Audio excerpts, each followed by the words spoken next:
answers. So if you have any questions during this presentation, put it in the chat box throughout the session, and we'll get to your questions towards the end.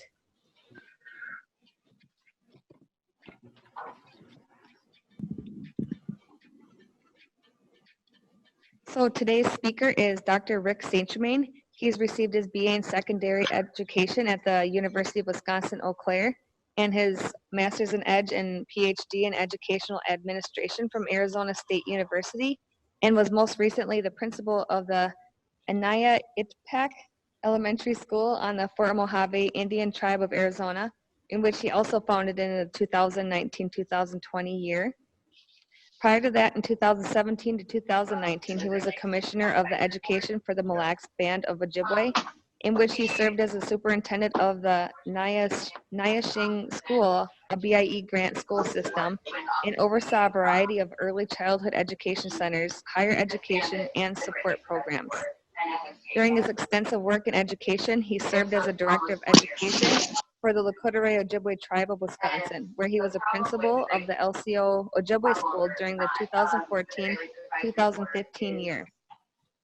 From 1989 to 2012, he was the professor of education and the professor of history at the University of Wisconsin-Eau Claire and retired as professor emeritus.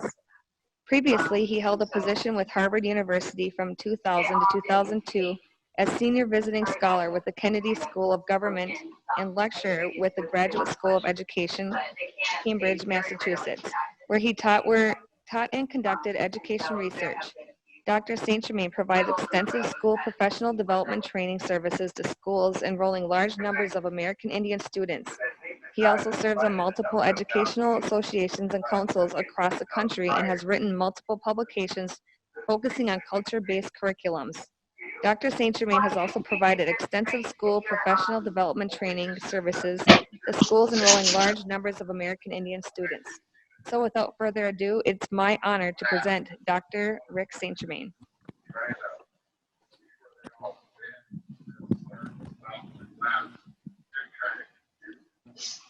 Good afternoon.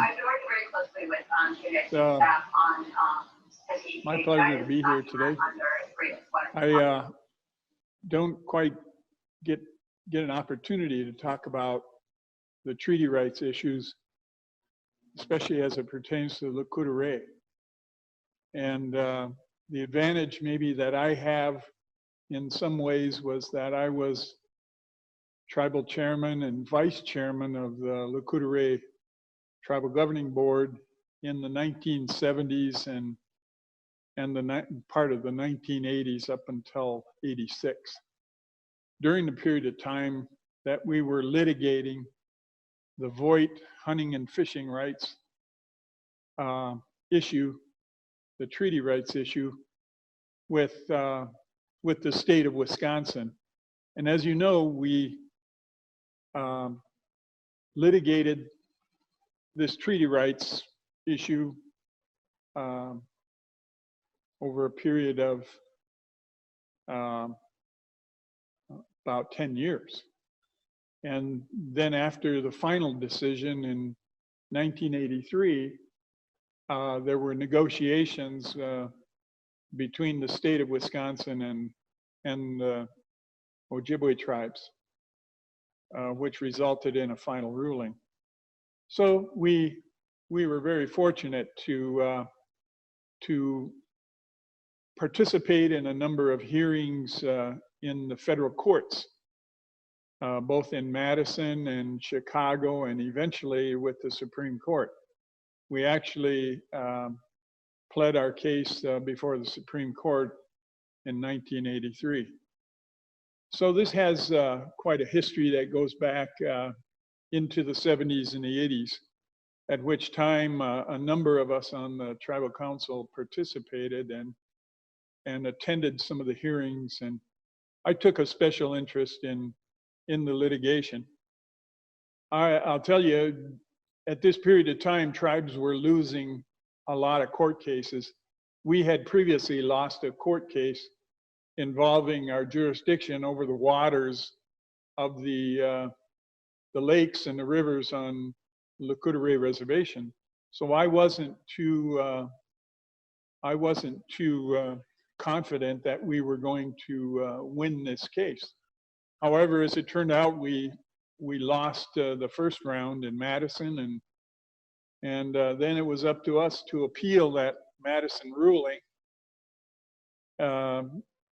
into the Seventh Circuit Court of Appeals in Chicago, and that's what we did in the late 70s. So I have that kind of advantage of being able to speak somewhat to this treaty rights case.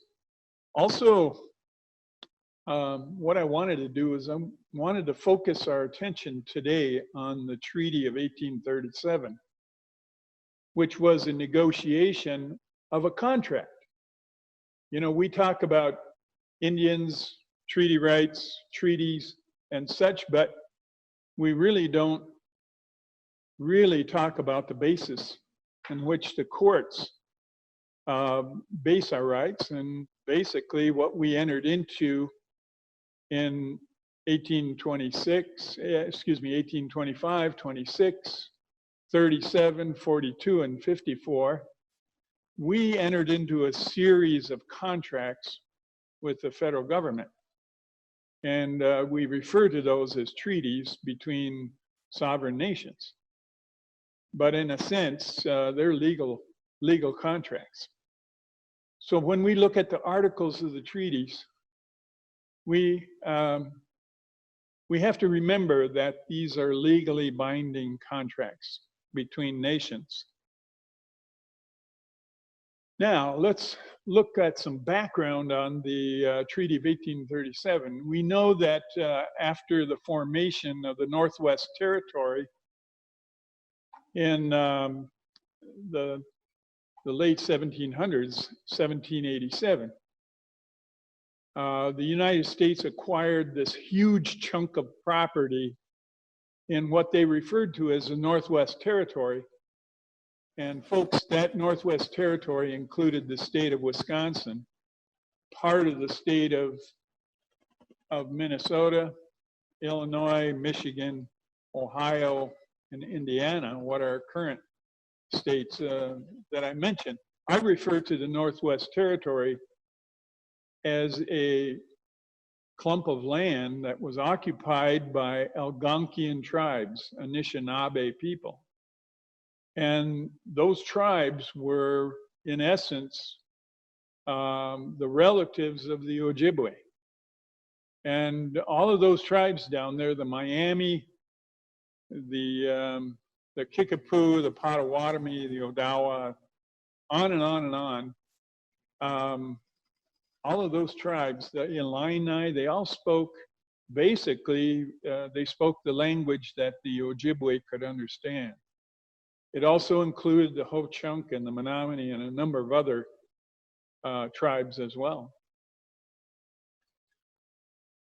Folks, there were a series of treaties that were held in the early 1800s in which the United States leapfrogged with pioneers and lumber people who were seeking resources and property and mining ores and what have you, leapfrogging over one another through the Ohio Territory, Indiana, Illinois, Michigan, and so on. And they were planting these treaties with the Algonquian tribes and acquiring their lands. They were also, remember at this time, there was a fervor of efforts to relocate the Indians, take their lands in the Northwest Territory, what I refer to as the Big Ten states. If you look at the universities that enroll in the Big Ten, it's Wisconsin, Illinois, Northwestern, Purdue. I mean, it's a bunch of the universities from the Northwest Territory, the Big Ten states. So think of it that way. And all of these lands were being taken and fought for, and Tecumseh down in Ohio and Indiana fought to his death to keep the lands and the property, and he refused to enter into treaties to cede the property of his territorial lands. And instead, he fought, and he formed an alliance with his relatives, the Algonquian tribes. His runners came right up to LCO, and they arrived here in 1811, right down in reserve in our village, and they painted their faces in white. And they were seeking a collaboration with not only the Le Coudray tribe, but Lac de Flambeau and Bad River and so on. They were trying to get all of the tribes up here to come down and form and participate in this confederation of Algonquian tribes in Indiana to fight off the military. And they were eventually wiped out. Well, we finally entered into a treaty negotiation in Prairie du Chien. And folks, that was a trading post town located south of La Crosse on the Mississippi River, near where the Wisconsin River, which courses through our state, meets the Mississippi down near our southern border. And there, for a span of 10 days, the United States, through several treaty commissioners, entered into a treaty in which they set the tribes up for the kill. And what they did was they created boundaries. And I think we have a slide there, Steph. Boundaries. Let's go beyond that. And there it is. If you can see that state of Wisconsin map, basically, folks, this is what came out of the Treaty of 1825. It was a forceful effort by the United States to identify boundaries that existed between relative tribes. And if you see some dates on those areas there that are identified and were later marked by surveyors, those are territorial boundaries in which the United States agents said, look, you guys need to have boundaries between your tribes. And the tribes fought. I mean, they argued, why do we need boundaries? And they said, well, because you have neighbors, and everywhere in the world, countries, nations have boundaries. So you guys need boundaries. And our tribe argued, saying, our relatives to the south of us, the Menominee, we hunt with them. We travel over there and we hunt with them. Folks, even the Dakota down south of Eau Claire, if you see that section of land there, that's Dakota territory. We even went down there and hunted during the winter months with the Dakota. We formed alliances over a series of winters and joined hunting parties with them. So you see all these territorial boundaries, and you see dates there. Well, the dates are the period of time where the United States returned and acquired those territories marked off by the boundaries of the Treaty of Prairie du Chien, 1825. So if you see right after the Treaty of Prairie du Chien, you can see down in southern Wisconsin that the United States came back and gathered the various tribes in those territories and negotiated what was called cession treaties, in which the United States ceded, the tribes ceded their lands to the United States. So you can see our territory up in northern Wisconsin, 1837, that's the treaty we're going to talk about here in this period of time. And I've got to get going here kind of quickly. Folks, the Prairie du Chien Treaty was important, in which it designated boundaries. And there you see, let's go back to the formation of a territory which was known as Wisconsin in 1836. And there's the state capital right there at Belmont, if you see that slide. Folks, that was the first territorial capital of Wisconsin. And it's located way out in a little village known as Belmont, which is over near, well, it's somewhere over near Prairie du Chien. But nonetheless, that capital was established because of the lead mining that was explosive down in the Potosi area of southern Wisconsin.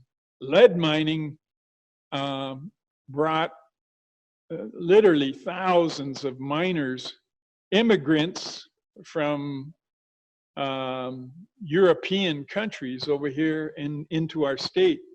Lots of Germans and Swedish, Norwegians, and so on. They just poured in here to do the mining. And then the United States said, well, at mining, there's going to be more mining because we discovered copper and iron ore to the north of you, so we're going to establish some states here. But first, we have to acquire the lands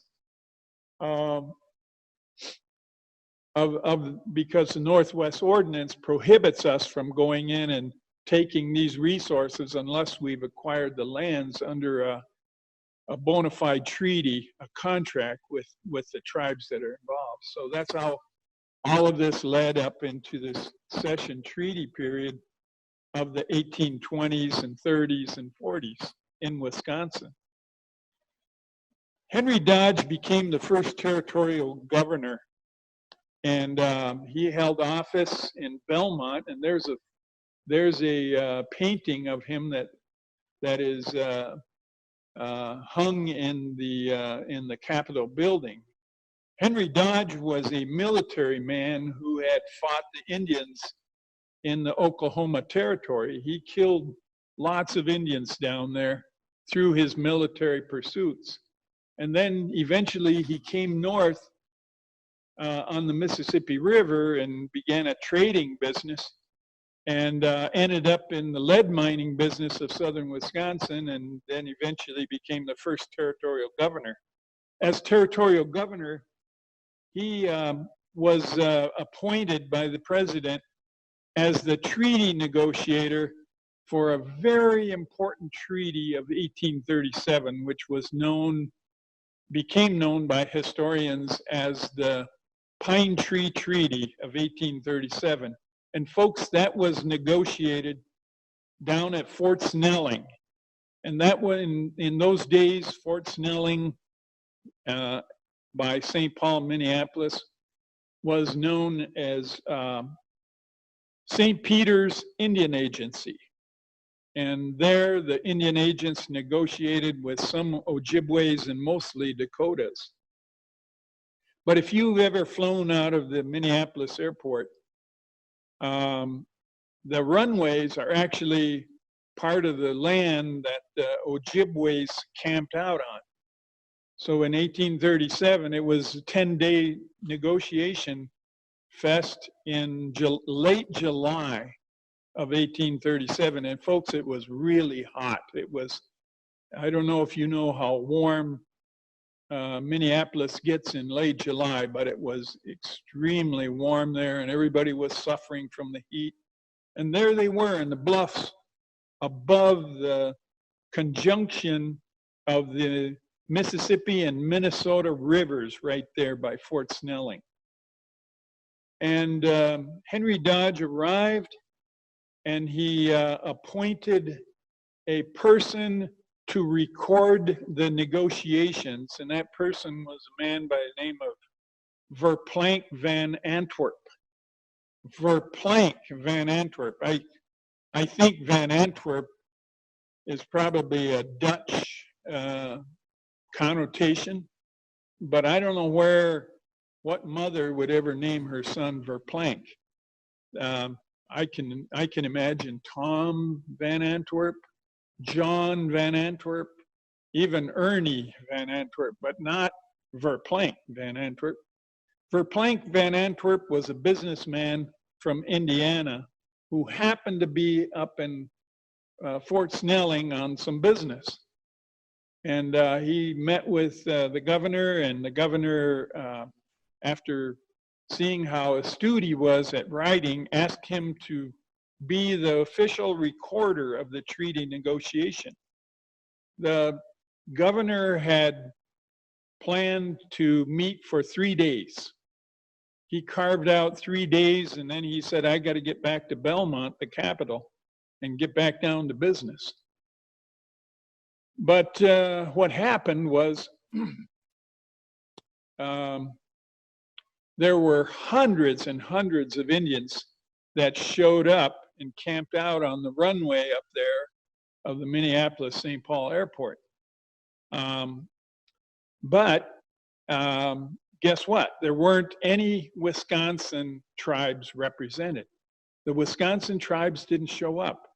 It was the Minnesota Ojibwe who came down from Leech Lake, from Snake River, from over in Gull Lake.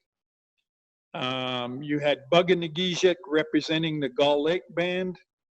You had various headmen from Snake River, which goes all the way up almost to, it goes up to Rice Lake near Mille Lacs. You had the Leech Lake bands who were scattered all over the place up there. And Flatmouth was their headman. So Flatmouth, Buganagijic were the main negotiators for the Ojibwe. But folks, when you think about this, when you look at, go back to the territorial map for a minute, look at the territory of 1837 up there with the Chippewa. Do you see Leech Lake or Mille Lacs or Gull Lake or anything on there represented? No. Now, this territory also reaches over into Minnesota today, goes all the way over to Mille Lacs and beyond, over to Crow Wing. But, you know, those tribes that spoke for the Ojibwe were not even included in this territory that was being ceded. So the Wisconsin Chippewa, the Lac de Flambeau bands, the St. Croix bands, the Le Coudray bands, they didn't show up.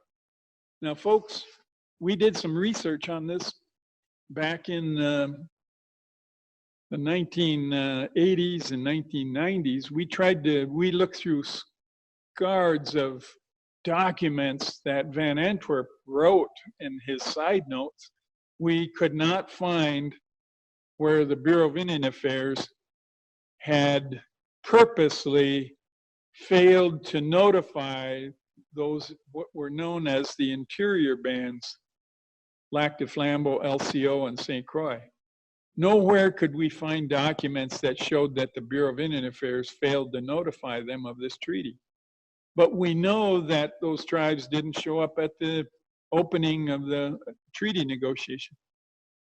The Leech Lake headmen sent runners up to LCO and St. Croix.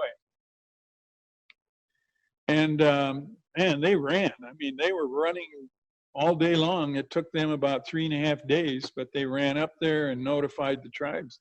Hey, you guys better get somebody down to Fort Snelling or you're going to really lose out. You're losing your land because there's a cession treaty being negotiated down there. You better get your butts down there. And so guess what? The Coudray sent only one headman, a man by the name of Pakwamo. That's a woodpecker in our language. And he showed up late. And the Lac de Flambeau band showed up late. St. Croix band, a headman by the name of Bajiki, not the Bajiki from La Pointe, but the headman from St. Croix at the time was a guy by the name of Bajiki also.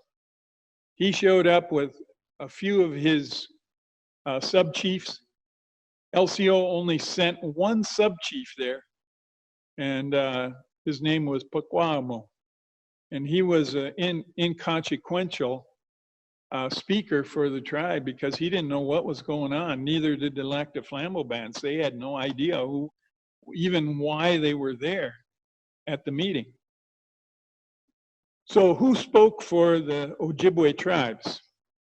Flatmouth, the leader at Leech Lake, and Buganagijic way over there by Gull Lake. They, as you can see in my drawing here, you can see that the headmen were seated over on the western side of the session. And that's them over on the left side of my rough attempt to draw this out. But you can see seated at a rickety table there on the right was Governor Dodge. And he was sitting at a rickety table because guess what? Van Antwerp, in his side notes, he was writing furiously fast. He noticed that the governor's table was swaying. The legs were not tacked on very well. So the governor had to be careful. And whenever he put his hand on the table, it would kind of sway. And Van Antwerp actually wrote that down in his side notes. Now, folks, there were a handful of interpreters, men by the name of, these were half-breeds. These were guys who had French fathers, French fur trading fathers, and they had Ojibwe mothers. And the interpreters spoke both French and they also spoke English. A couple of them spoke English. For example, Stephen Bonga, who was actually an African-American Ojibwe from Michigan, he spoke 3 languages. He spoke French, Ojibwe, and English. And he learned English from his father, and he learned French from the fur traders, and he learned Ojibwe from his mother. So what you have is 4 interpreters seated down near the governor and also over by Buganagijic. And so the interpreters were essential. They were critical to this negotiation. And at a number of occasions, the governor chastised them because in the evenings when the sessions would break, they would go and get a bottle of rum and they would hang out with the hooligans who were drinking and who had earned some money from the negotiations and from some of their trading pursuits. They were getting drunk at night and they had hangovers the next day. So the interpreters, Stephen Bonga, Peter Quinn, Jean-Baptiste Dubé, and Scott Campbell, they were half-breed Indians and French mostly. And 2 of them spoke 3 languages, so they used the English, and that was Bonga, and I don't know who the other one was, Peter Quinn, I believe. So folks, the governor would speak, and what he did, and he declared that Article 1 of the treaty was a legal definition of the territory that he was going to cede from the tribes. And if you look in the Treaty of 1837, you'll see that Article 1 is just technically, it's a legal definition. And it was surveyed, and it included most of the lands of northern Wisconsin, and also parts of the lands of eastern Minnesota, over past Mille Lacs, all the way over to Crow Wing. Now the governor, also in the articles, he negotiated the sale of property, and he offered just pennies for the property. And it ended up being 9.5 million acres of prime timberland that was ceded from the tribes. And for a cost of what eventually was negotiated out to be a value of about $800,000. Folks, 9.5 million acres for 800,000.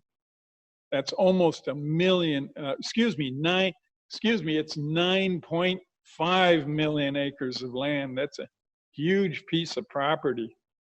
And if you calculate that out to money, it comes out to pennies an acre. And it's incredible.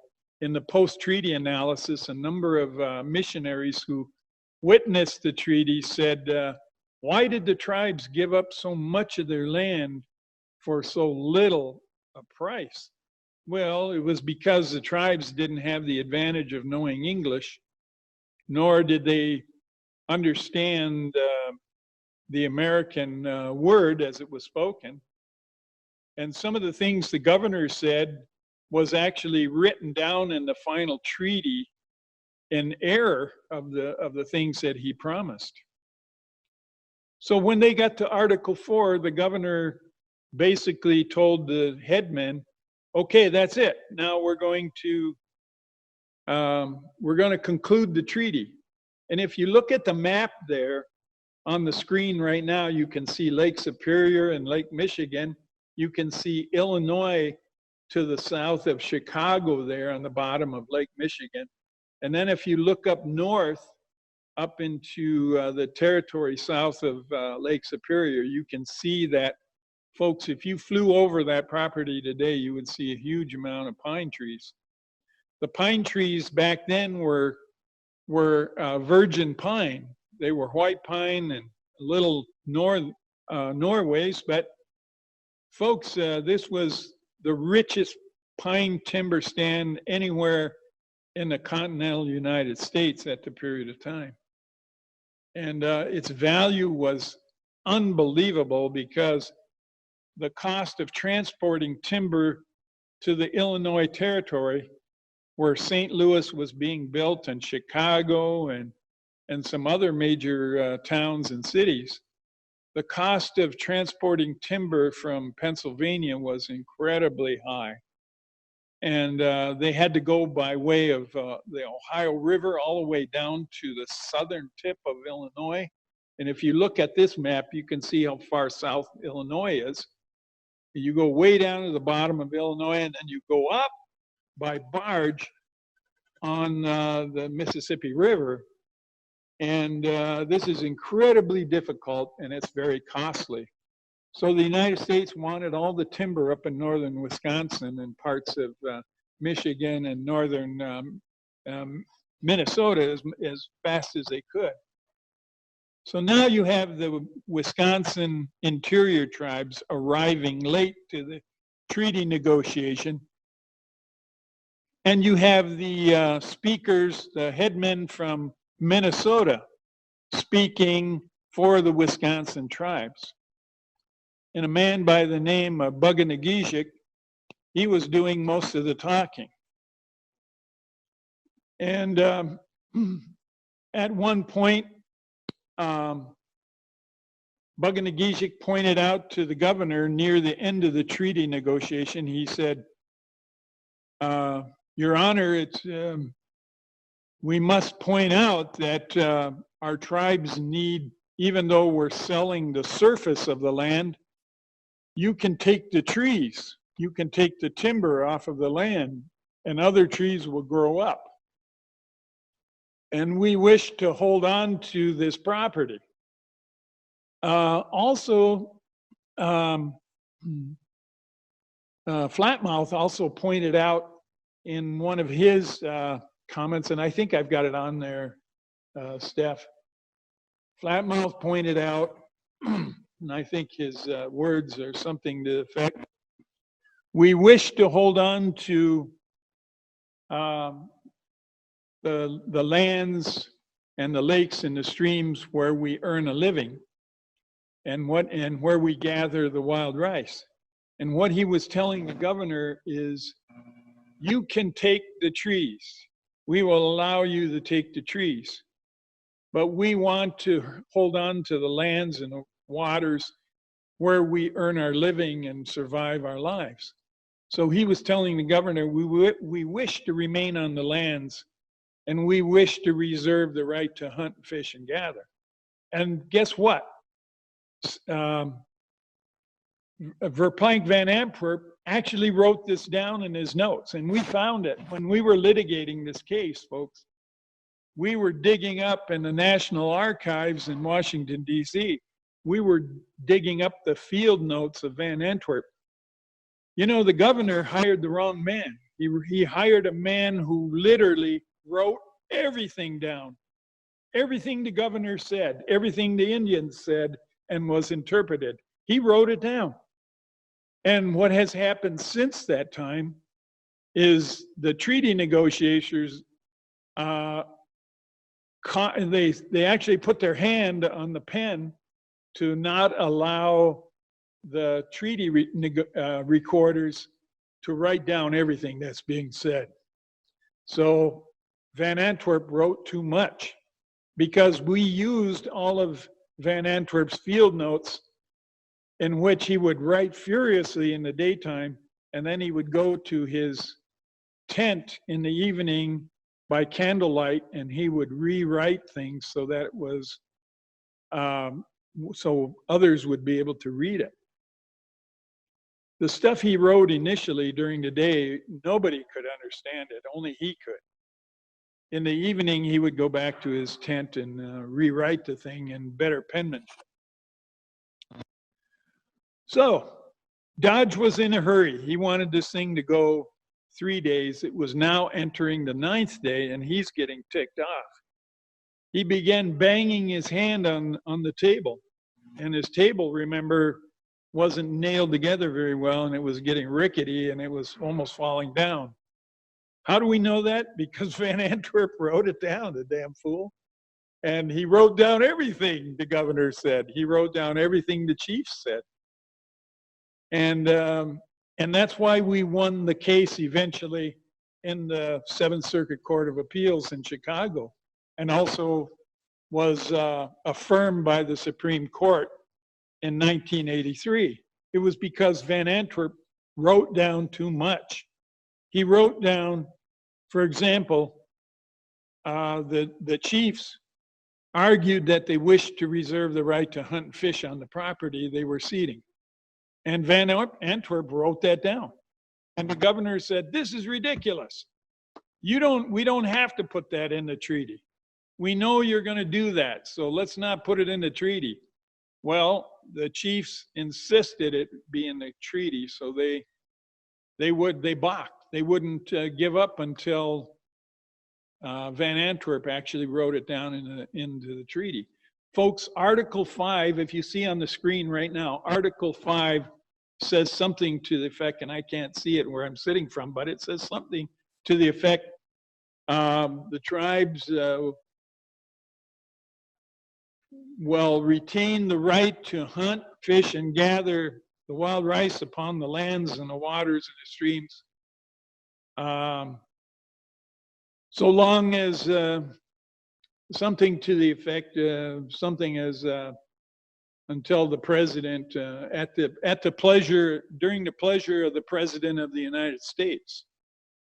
And the chiefs, this was interpreted back to them. It was read to them by Van Antwerp, and then it was translated to them by their translator. And they said, what does this mean during the pleasure of the president of the United States? And the governor said, we put that in every treaty. We put that in every treaty. It's boilerplate. It's stuff we put in every treaty, so don't worry about it. Well, we are worried about it. What does it mean? During the pleasure of the president. And the governor said, oh, it's nothing. It's got to be in the treaty, so don't worry about it. Well, they wanted to know what it meant. And so they balked. They just sat there and wouldn't sign the treaty. And finally the governor says, okay, here's what it means. During the pleasure of the president means as long as you behave yourself and don't war upon your Indian neighbors and your white neighbors, meaning the Dakota and the American settlers. And guess what? He was lying. You know damn well what it meant. It meant that whenever a future president wants to abrogate the treaty, he could just wave his hand and abrogate it. And that was Article 5. But you know what Van Antwerp wrote down? He wrote down, the governor told the Indians that during the pleasure of the president meant as long as you behave yourself and don't war upon your neighbors. And folks, that's how we won this case in court in 1983.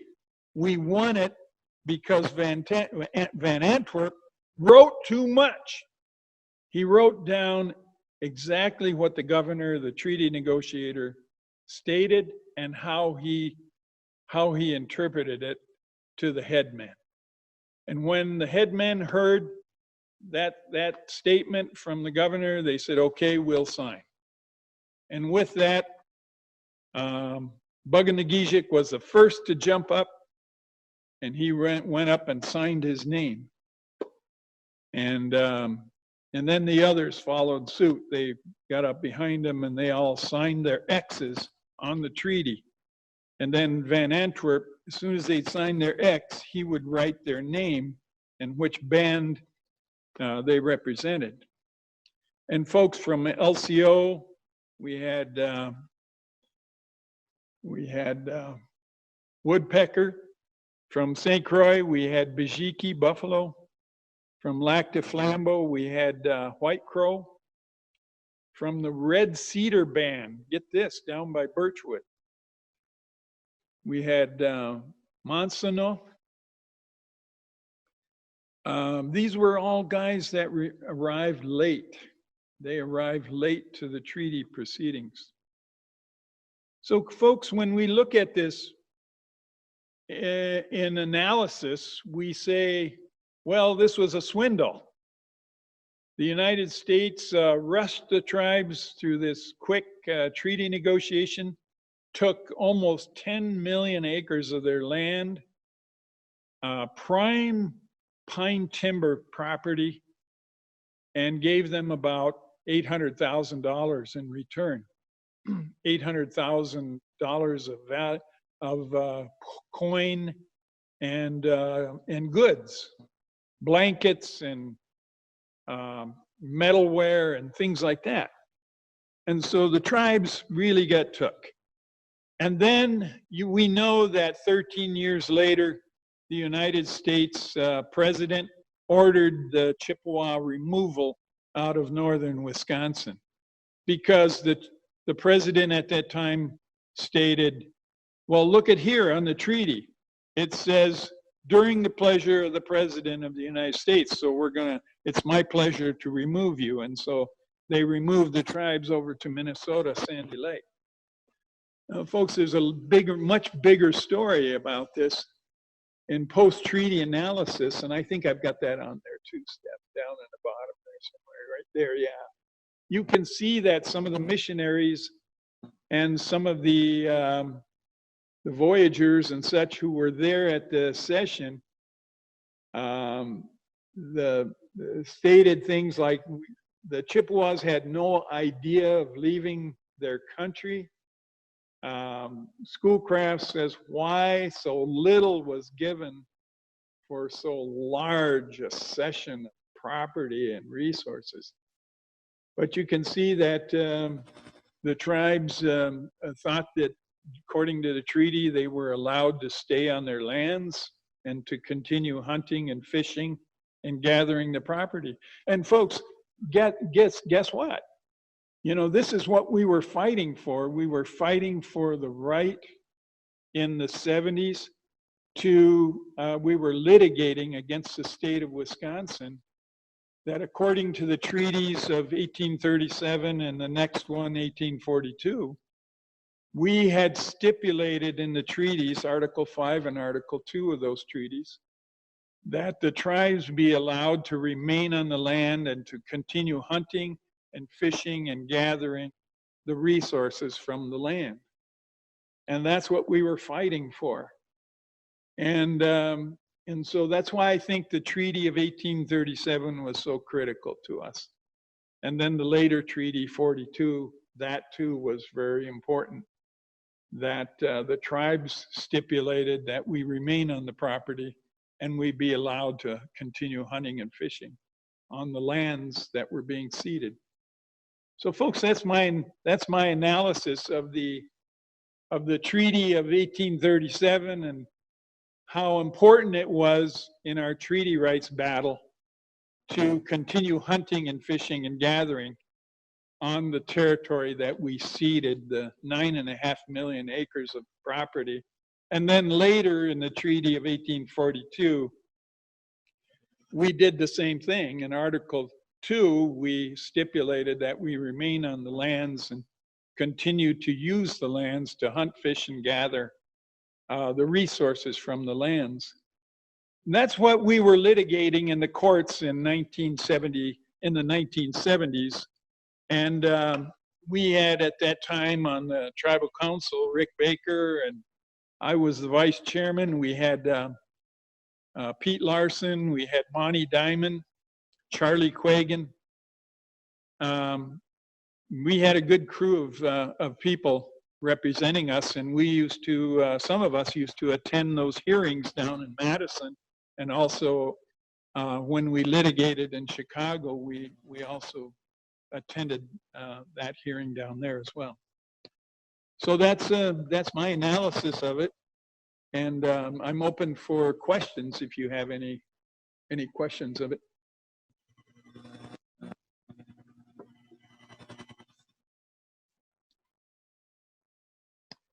While we're waiting for questions, I taught a course on Le Coudray tribal history at the high school in 2014, 2015, and part of 2016.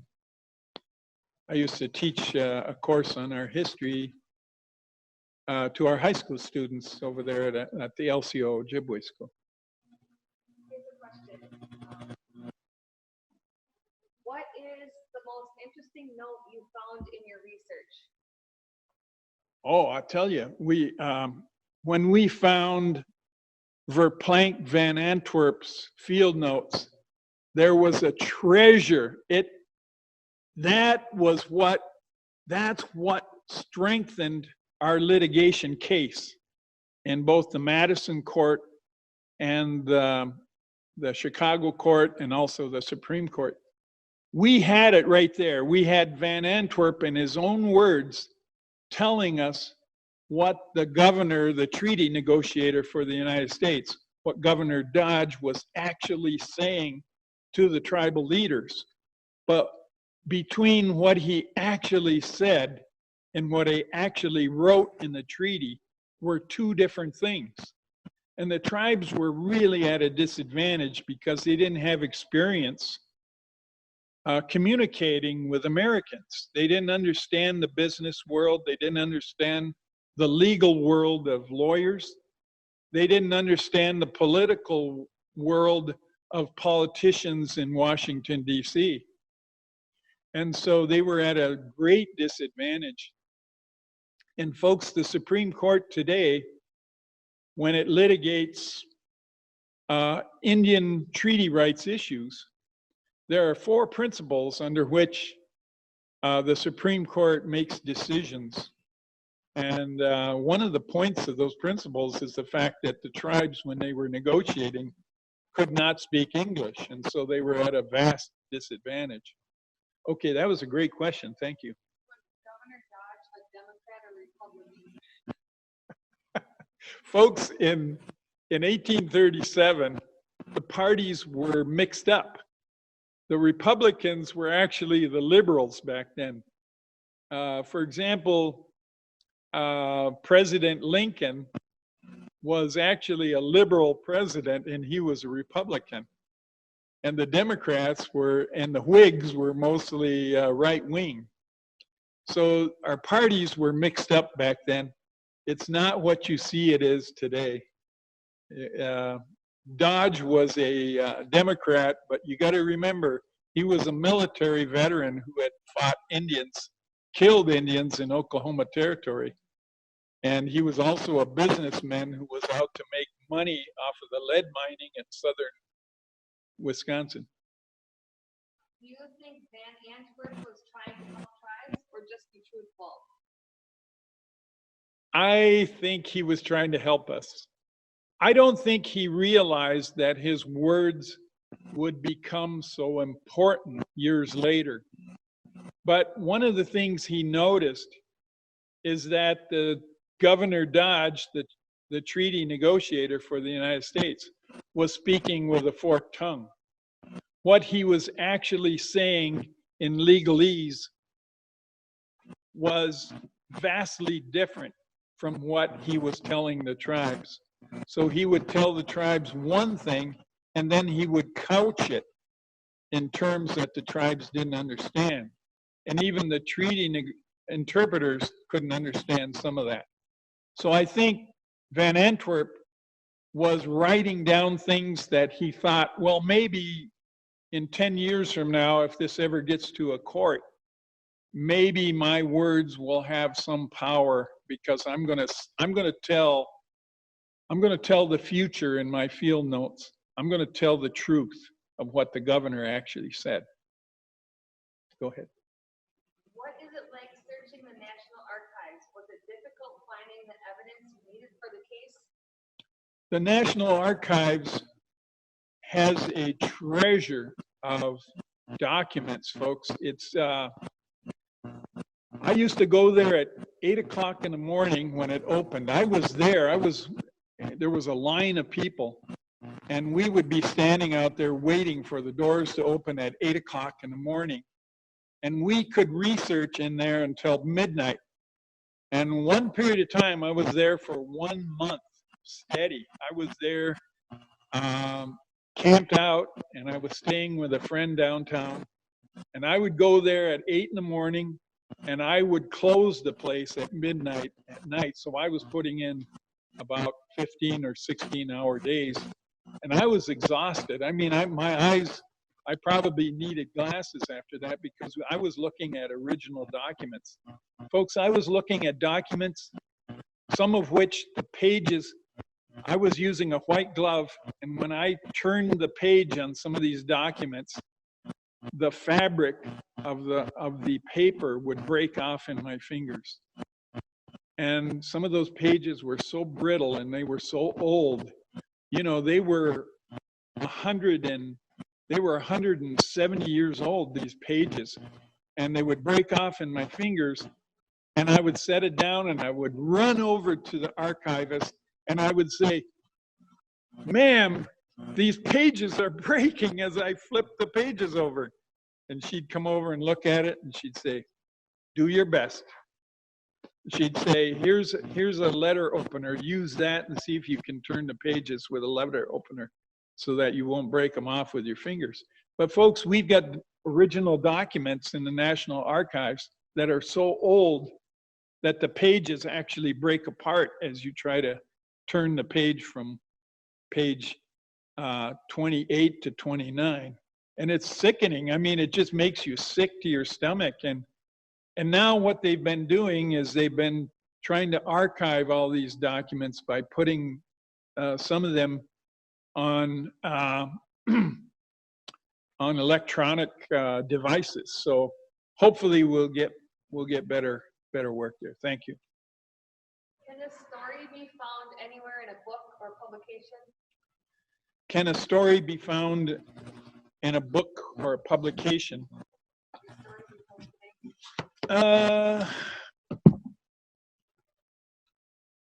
Yeah, some of them can. Ron Satz wrote the book on Chippewa treaty rights in the 1990s. Some of that can be found in there. Ron Satz also did some research in the National Archives. He and I wrote a curriculum back in the 90s.